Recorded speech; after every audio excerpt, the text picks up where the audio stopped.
August 15 అనే డేట్ని మనవాళ్లు నిర్ణయించలేదు. Press మీట్లో ఒక జర్నలిస్ట్ భారత్కి స్వతంత్రం ఏ డేట్ని ఇస్తారు అని మౌంట్ బాటన్ని అడిగితే అప్పటికప్పుడు ఒక నిమిషం ఆలోచించి ఆగస్టు 15 అని చెప్పాడు.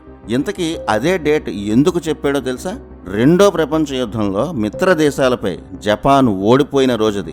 అమెరికా బ్రిటన్ల ముందు జపాన్ తలదించుకుని నిలబడిన తేదీ 1945 ఆగస్టు 15. అంటే భారత్ నుంచి మేము వెళ్ళిపోతున్న జపాన్ని నాశనం చేసినట్టే భారత్ని నాశనం చేసి వెళ్తున్నాం అని ఎప్పటికీ గుర్తుండేలా మౌంట్ బాటన్ ఇండైరెక్ట్గా చెప్పిన డేట్ అది. అంత జాత్యాహంకారం ఉన్నవాడు బాటన్. ప్రతి సంవత్సరం స్వతంత్ర దినోత్సవంగా మనం సెలబ్రేట్ చేసుకునే ఆగస్టు 15వ రోజునే జపాన్పై తమ విక్టోరియస్ డేగా బ్రిటన్ అమెరికాలు వీజే డే అంటే విక్టరీ ఆన్ జపాన్ డేగా సెలబ్రేట్ చేసుకుంటాయని తెలుసా?